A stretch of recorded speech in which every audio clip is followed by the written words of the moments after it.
आपको कोई एक ऐसा गाइड करने वाला पर्सन चाहिए कि आप ऐसे ऐसे करो, क्योंकि ये वो रास्ता है जिस पर आप कभी भी लाइफ में पहले नहीं चले हो। आपके पास कोई ऐसा है कि जो आपको गाइड करे। क्यों मैरिट नहीं बन रहा है वो समझो, और आपके सारे ड्रीम्स आपके नजर के सामने टूटते हुए आपको नजर आ रहे हैं। मैं लिख कर दे सकता हूं इस बार बोर्ड एग्जाम में आपके 50 आउट ऑफ 50 नहीं आएंगे। पहले ये समझो कि आप क्या मिस्टेक्स करते हो। यही मिस्टेक्स हर साल हर बच्चा दोहराया जा रहा है, हर बच्चे बस यही फेज से पास हो रहे हो। आप भी यही मिस्टेक करने जा रहे हो इस साल। Hello students, welcome to our channel. तो कैसे है हमारे बोर्ड वाले बच्चे? यस बच्चों, आज का हमारा जो टॉपिक है, जो आपने थंबनेल में देखा, बस उसी तरह से काफी सीरियस टॉपिक है कि सर हम क्या करें। इतने दिनों से बहुत सारे बच्चों के मैसेजेस देखिए, कमेंट्स पढ़िए, या कुछ भी ना कहिए, हर बच्चे के दिमाग में, आप मेरे साथ एग्री करेंगे, हर आप बच्चों के दिमाग में यही चीज अभी चल रही है कि सर मैं क्या करूं। अभी मैं 50-60 की रेंज में चल रहा हूं, मेरी एक्सपेक्टेशन ये है कि मैं क्या करूं तो 70 प्लस चला जाऊं। सर मैं क्या करूं तो 80 प्लस चला जाऊं। सर मेरे ड्रीम्स ये है, मेरे पापा ये चाहते हैं, मैं कुछ बनना चाहता हूं। सर मैं क्या करूंगा तो 90 प्लस जा पाऊं, क्योंकि सर मेरी फाइनेंशियल कंडीशन इतनी अच्छी नहीं है, तो मुझे जितना भी हो सके उतना सबसे ज्यादा से ज्यादा स्कोर करना है ताकि मैं गवर्नमेंट कॉलेज में एडमिशन ले पाऊं। ये सारी चीजें आपके दिमाग में चल रही है। सेम ये थॉट्स मेरे दिमाग में भी चल रहे थे। तो मतलब जब मैं स्टूडेंट था, मेरे दिमाग में यही सारे थॉट्स उस वक्त चल रहे थे। हर साल जो भी बच्चा इस फेज से पास हो रहा है, दिसंबर, जनवरी, फरवरी, जो भी हमारे फेज है, हर बच्चे के दिमाग में यही है कि सर बस अभी बोर्ड एग्जाम में 2-2.5 महीने, 2 या 2.5 मंथ्स बचे हुए। ये वीडियो आप कब सुनेंगे वो मुझे भी नहीं पता, लेकिन उस वक्त जो भी टाइम आपके पास होगा, तो मैं ये कह रहा था कि 2 महीने अभी हमारे पास, एक्सैक्टली देखा जाए तो 2 या 2.5 महीने अभी हमारे पास बचे हुए हैं। तो इन 2-2.5 महीनों में हम क्या करें ऐसी चीज कि ताकि हम 70 प्लस, 80 प्लस, 90 प्लस चले जाएं। पास्ट में जो सारे बच्चे 70 प्लस, 80 प्लस, 90 प्लस गए, उन्होंने क्या किया था। तो बच्चों देखो, कोई भी सक्सेस अगर आपको चाहिए तो उसके लिए दो मेन चीजें हैं। सबसे बड़ी मेन चीज, सबसे पहली चीज उसमें ये एग्जैक्ट प्लानिंग, मतलब कि आपके पास एक कोई प्रॉपर प्लान होना चाहिए कि मुझे नेक्स्ट 1-2 महीने में क्या करना है, कैसे करना है। टाइम टेबल कुछ अलग बात है। आप सोचेंगे सर टाइम टेबल के बारे में बताएंगे, सुबह ये पढ़ना है, दोपहर को ये पढ़ना है, रात को खाना है नहीं खाना, इतने बजे, वो कुछ मायने ही नहीं रखता है ना। वो सारी बातें और नेक्स्ट नेक्स्ट नए नए टॉपिक्स में मैं करता रहूंगा। आज जो हमारा टॉपिक है उसके बारे में बात कर रहा हूं मैं। अभी यहां पर टाइम टेबल के बारे में कुछ भी बात नहीं करूंगा कि आपको मॉर्निंग में ये पढ़ना चाहिए, पहले 4 दिन ये पढ़िए, फिर ये पढ़िए, नहीं।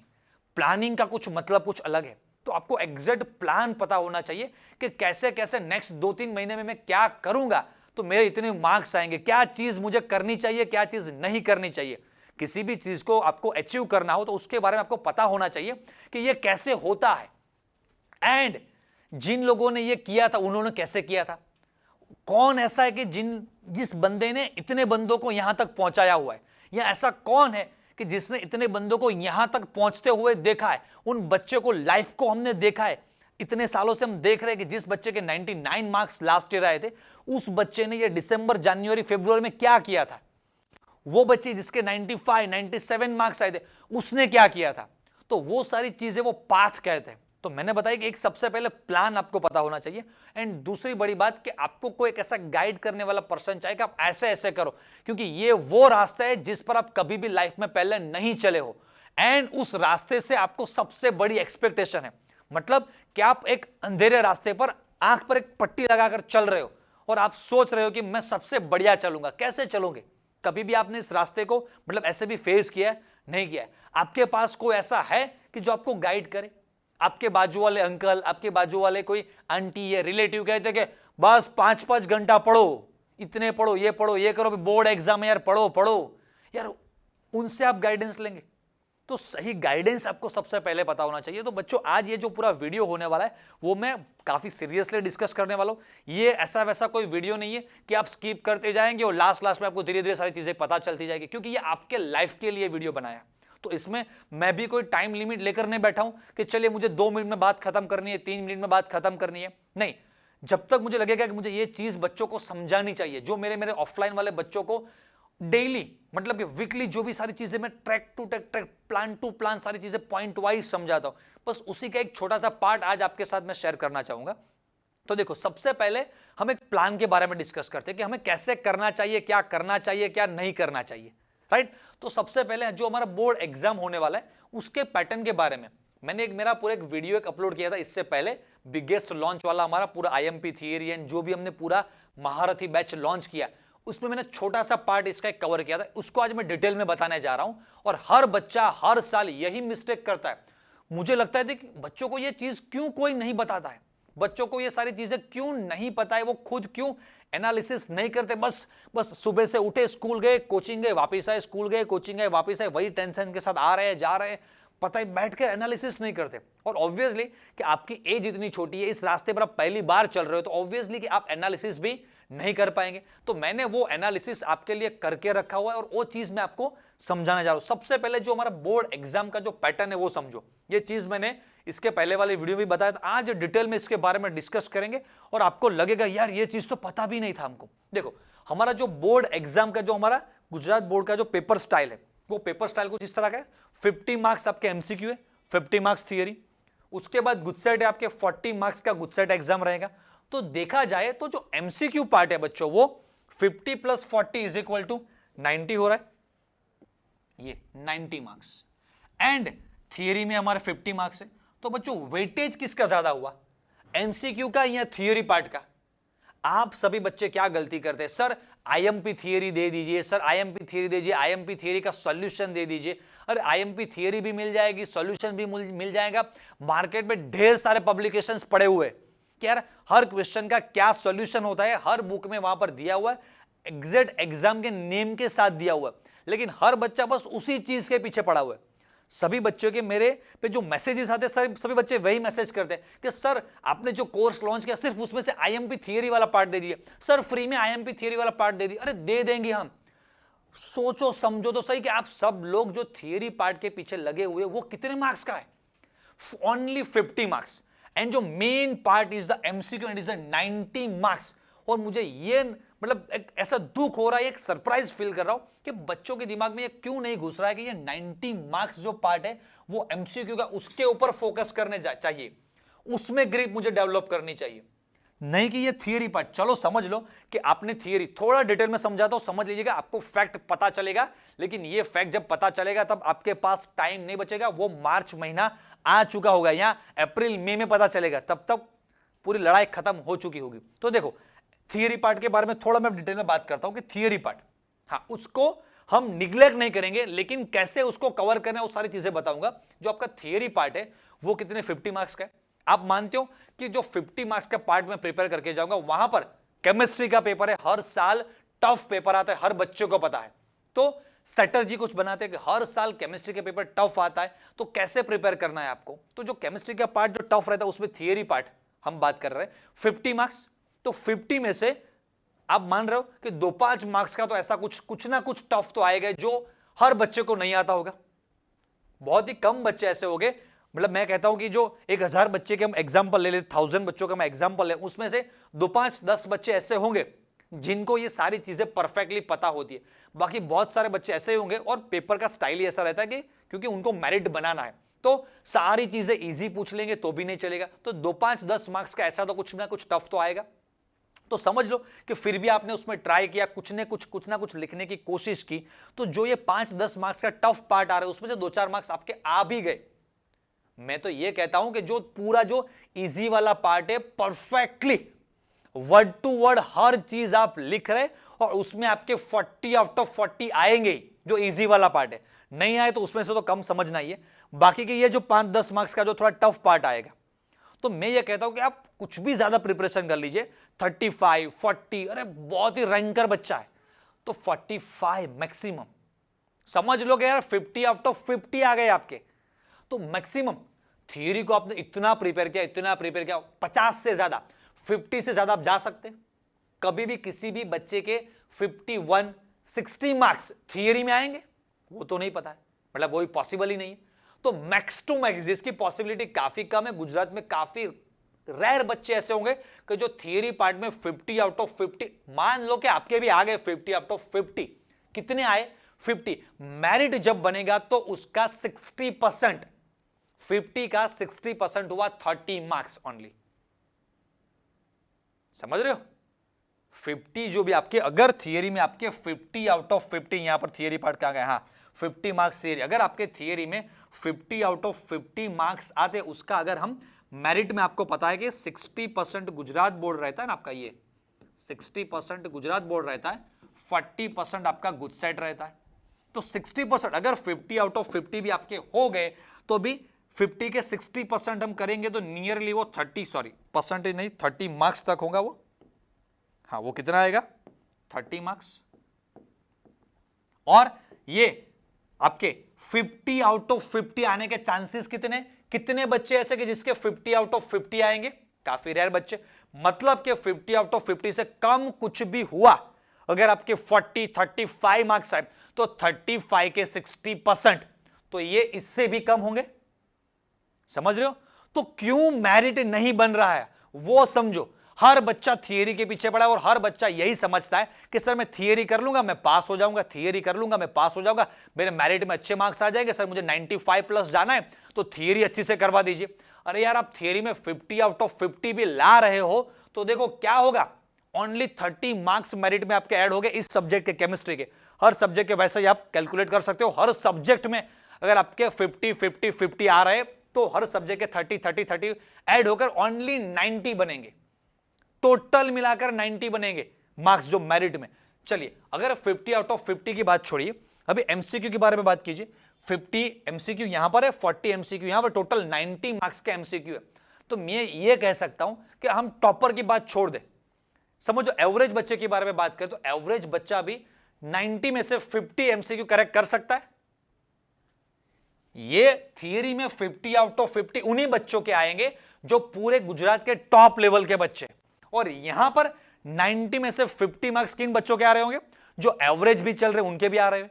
तो देखो, इसमें एफर्ट ज्यादा लगाना है या इसमें एफर्ट ज्यादा लगाना है, यहां पर एफर्ट कम आउटपुट ज्यादा मिल रहा है, क्योंकि यहां पर 90 में से आपके 50 60 70 80 आने के चांस, क्योंकि 90 मार्क्स के एमसीक्यू है तो 90 में से 80 आने के चांसेस है।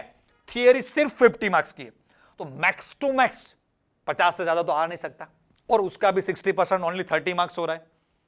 तो समझो कि आपके मार्क्स क्यों नहीं आ रहे, और जिस बच्चे के 70 plus 80 plus 90 plus last year आए थे, उन्होंने किस पार्ट पर फोकस किया था, कौन सा पार्ट उनका स्ट्रांग होना चाहिए था, और आपको क्या लगता है कि क्या होगा, वो ये पार्ट है एमसीक्यू।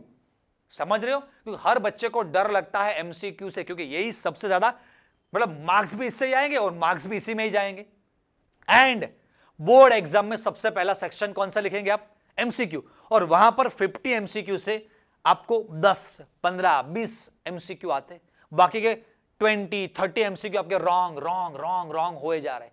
मतलब कि लास्ट 1 आवर से आप बस यही फेस कर, ये नहीं आता, ये क्वेश्चन नहीं आता, ये क्वेश्चन नहीं आता, ये क्वेश्चन नहीं आता, ये क्वेश्चन नहीं आता, और आपके सारे ड्रीम्स आपके नजर के सामने टूटते हुए आपको नजर आ रहे हैं। एंड देन आफ्टर आप थियरी पार्ट में स्विच करते हो, तो थियरी पार्ट आपने कितना भी अच्छा पढ़ लिया, आपने सारे टेस्ट, जब बोर्ड एग्जाम के पहले आपने जितने भी पेपर प्रैक्टिस कर लिए, हर जगह पर आपके 50 आउट ऑफ 50 आते थे। मैं लिख कर दे सकता हूं इस बार बोर्ड एग्जाम में आपके 50 आउट ऑफ 50 नहीं आएंगे, क्योंकि आपके एमसीक्यू में 50 में से आपको पता है, आपका दिल ये कहेगा उस वक्त मेरे सिर्फ 20 मार्क्स आएंगे। आप इतने डिप्रेस, इतने नेगेटिव हो चुके होंगे उस एग्जाम के ड्यूरेशन में कि जो 1 आवर के बाद जब आप थियरी पार्ट लिखने बैठेंगे ना, आपका हाथ नहीं चलेगा, आपका हाथ कहीं और चल रहा है, दिमाग कहीं और चल रहा है, टेंशन में सारी चीजें भूल रहे। तो एमसीक्यू तो गया, थियरी भी गई। लेकिन एमसीक्यू पार्ट स्ट्रांग कर लिया होता तो मैं ये कहता हूं कि जो रैंकर बच्चे होने वाले उनके शायद 50 आउट ऑफ 50 आएंगे थियरी में, बट जो एवरेज चलने वाले बच्चे, मैं टॉपर के बारे में बात अभी आगे करता हूं, जो एवरेज बच्चे चलने वाले उनको तो 90 में से 50 ऑब्वियसली वो करेक्ट कर पाएंगे। समझ रहे हो कि नहीं समझ रहे हो? तो 90 में से 50 मतलब गुजरात बोर्ड के जितने भी क्वेश्चंस उसमें 25 30 करेक्ट करने। आपको मैंने कितना 50% ही लिया ना, 50-60% गुजरात बोर्ड के 50 एमसीक्यू है, उसमें से अगर आप 25 30 35 एमसीक्यू करेक्ट कर लेते हो, गुजसेट के जो 40 क्वेश्चन उसके 50% मतलब सिर्फ 20 क्वेश्चन आप करेक्ट कर लेते हो, तो भी आप इजीली 50-60 तक पहुंच गए। और जिस बच्चे ने स्ट्रांगली प्रिपरेशन कर लिया, अपना एफर्ट एमसीक्यू के पीछे लगा, मैं ये नहीं कहता कि थियरी को साइड पर छोड़ो, थियरी में क्या करना है, कैसे करना है, वो स्ट्रेटजी प्लान चाहिए, हम प्लान के बारे में बात कर रहे हैं। गाइडेंस तो हम लास्ट में भी देंगे आपको, पहले ये समझो कि आप क्या मिस्टेक्स करते हो। यही मिस्टेक्स हर साल हर बच्चा दोहराया जा रहा है, हर बच्चे बस यही फेज से पास हो रहे हो। आप भी यही मिस्टेक करने जा रहे हो इस साल भी, कि एमसीक्यू को आप निग्लेक्ट कर रहे हो।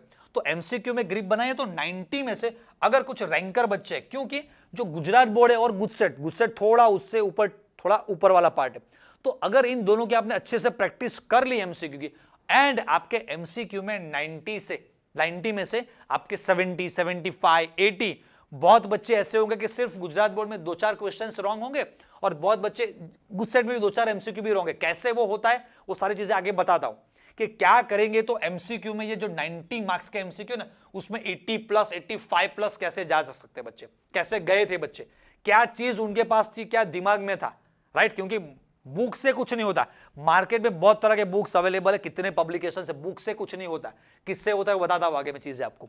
तो यहां से लेसन्स क्या मिला हमें ये 2 लेसन मिले कि सबसे ज्यादा आपको अभी फोकस करने की जरूरत है एमसीक्यू के ऊपर। अभी थियरी के बारे में भी बात करेंगे। मैं ये समझा रहा हूं कि अभी आपका जो दिसंबर जनवरी जो फ्री टाइम चल रहा है, जिस वक्त आपका एग्जाम नहीं चल रहा है, तो आप भी मानेंगे, आपके सीनियर्स ने भी यही किया था। किसी से भी पूछ लीजिए, एग्जाम के अगले दिन मींस के उसके एक दिन पहले, या आपका ये 20 मार्क्स का टेस्ट हो या 50 मार्क्स का हो या 100 मार्क्स का, 2 चैप्टर का, 5 चैप्टर का, कोई भी टेस्ट हो, आपने हर बार सबसे ज्यादा टाइम थियरी के पीछे ही दिया है। हर बार हर बच्चा एग्जाम के एक दिन पहले, एग्जाम के 4 घंटे पहले, 10 घंटे पहले सिर्फ एक ही चीज पढ़ता है, वो है थियरी। अगर थियरी एमसीक्यू दोनों का साथ में टेस्ट है और आप जो प्रिपरेशन के लिए आवर्स लगा रहे हो, उनमें आवर्स में भी कैलकुलेट कर लेना कि आपने 7 आवर्स पढ़ाई की, उसमें से 4 से 5 घंटे, 6 घंटे आपने सिर्फ थियरी के पीछे दे दिया, लास्ट में आधा घंटा, 1 घंटा ऊपर से देख लिया, नेक्स्ट टाइम देंगे, बस ऐसा करके सिर्फ थियरी को फोकस कर दिया, एमसीक्यू को इग्नोर कर दिया। और हर टेस्ट में आपके एमसीक्यू में ही मार्क्स जा रहे। फर्स्ट टर्म एग्जाम का आपका रिजल्ट देख लेना, अगर कम आया है तो एमसीक्यू की वजह से ही कम होगा, एमसीक्यू में मार्क्स देख लेना।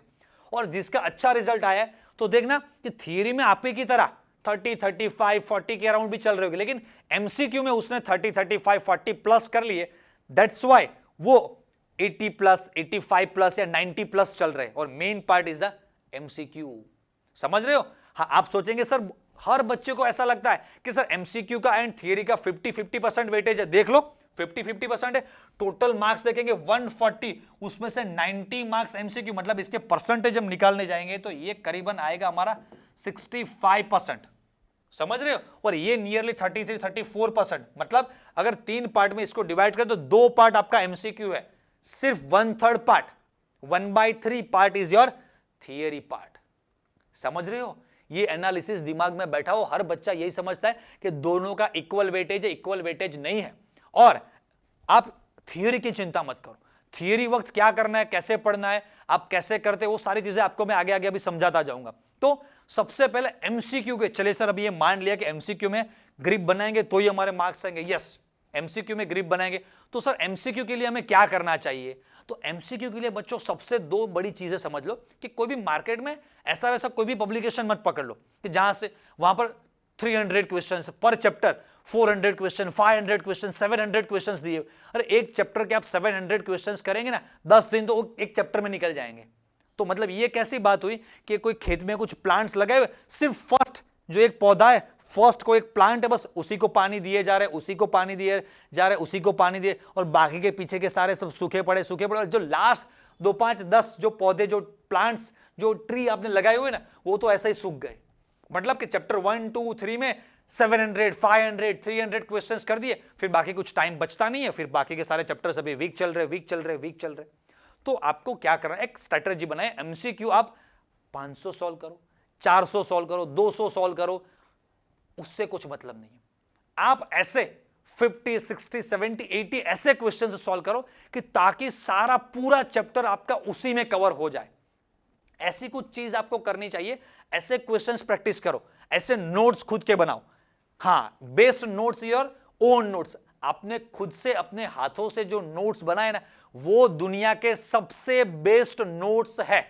हाँ, लेकिन हर कोई बच्चा वो नोट्स अपने आप नहीं बना सकता है। हर बच्चे को ये पता नहीं चलता है कि सर कौन से ऐसे 60, 70, 80 क्वेश्चंस में टिक मार्क करके रखूं कि एग्जाम के एक दिन पहले, 2 दिन पहले सिर्फ उन्हीं क्वेश्चंस को मैं रिवाइज करके जाऊंगा तो मेरे सारे नोट्स या सारे क्वेश्चंस, सारे कंसेप्ट कवर हो जाएंगे। तो ऐसा क्या है सर? तो मैंने तो पहले कह दिया कि मार्केट में बहुत सारे बुक्स अवेलेबल है, उनको रिफर करो, खुद के नोट्स बनाओ। लेकिन हर बच्चे में वो टैलेंट नहीं होता है, तो मैं बस यही सोच रहा था कि इसके लिए सबसे पहले आपके पास बढ़िया से नोट्स होने चाहिए। तो यार हर बच्चा तो ये नोट्स बना नहीं सकता, हर बच्चे के पास ये टेक्निक नहीं होती कि कैसे एग्जाम में क्वेश्चंस पूछेंगे और उनको कैसे डायरेक्टली लेजेंड्स लेवल के सॉल्व करना है। मतलब डायरेक्टली क्वेश्चंस देखो कैसे उसको सॉल्व कर देना कि ये क्वेश्चन है, इसका आंसर ये होगा, 2 डिग्री अल्कोहल तो इसका ये होगा, प्राइमरी तो इसका ये होगा। तो कैसे करेंगे तो इसका सॉल्यूशन बनेगा। तो वो सारे टेक्निक्स हमको नहीं पता है, वो सारे क्वेश्चंस के कैसे क्वेश्चंस लास्ट 10 ईयर्स से एग्जाम में आते हैं और मोस्ट टाइम पे एमसीक्यू कौन से जो इस साल आने के चांसेस है, मोस्ट टाइम पे कॉन्सेप्ट्स कौन से जो इस साल ज्यादा आने के चांसेस है। तो वो सारी चीजें हर बच्चा अपने आप करने जाएगा। तो यार ये पूरा 12 साइंस है ना आपका 5 ईयर का होना चाहिए, तब इतने सारे चैप्टर्स के नोट्स बन पाएंगे, सारी चीजें हो पाएंगी। तो बच्चों डरने की कोई टेंशन लेने की बात नहीं, आपके लिए रेडी टू यूज है। हमने इसके पहले वाले वीडियो में भी मैंने आपको बताया था, शायद कोई बच्चा डायरेक्टली इस वीडियो पर आया हुआ है तो उस बच्चे को भी सिर्फ गाइड करने के लिए मैं सारी चीजें बता देता हूं कि आपको देखिए हमने ये जो हमारा पूरा एक महारथी हमने एक बैच लॉन्च किया है, गुजराती मीडियम इंग्लिश मीडियम दोनों के लिए, जो हमारे गुजरात बोर्ड के बच्चे उनको पूरा बोर्ड एंड गुजसेट दोनों का कैसे बैलेंस किया जाए इन दोनों में और कैसे स्ट्रेटेजिक प्लान बना जाए। आज दिसंबर से लेकर आपका मई महीने में जो गुजसेट एग्जाम होने वाला है तब तक किसी के गाइडेंस के अंडर कैसे सारी चीजें की जाए, कैसे सारी चीजें वो मिल पाएगी। तो बस मैं आपको ये बताना चाहता हूं कि एक हमने ऐसा बैच लॉन्च किया है गुजरात के बच्चों के लिए, महारथी बैच। कोई एमसीक्यू सॉल्विंग के लिए कोई बढ़िया से नोट्स बनाने वाले हैं तो भाई यस, कोई सर एमसीक्यू के कोई पर्टिकुलर इतने एमसीक्यू करे उसका कुछ एमसीक्यू का कुछ आने वाला है, यस सर। ऐसा कोई आप टेस्ट कंडक्ट करने वाले हो ताकि हमारे प्रैक्टिस अच्छी तरह से हो, यस सर। ऑर्गेनिक के कुछ चार्ट्स आने वाले हैं, यस सर। प्रीवियस सर के जो भी सारे क्वेश्चंस है उसके लिए कुछ आने वाला है, यस सर। गुजसेट के लिए क्या करे कुछ आने वाला है, यस।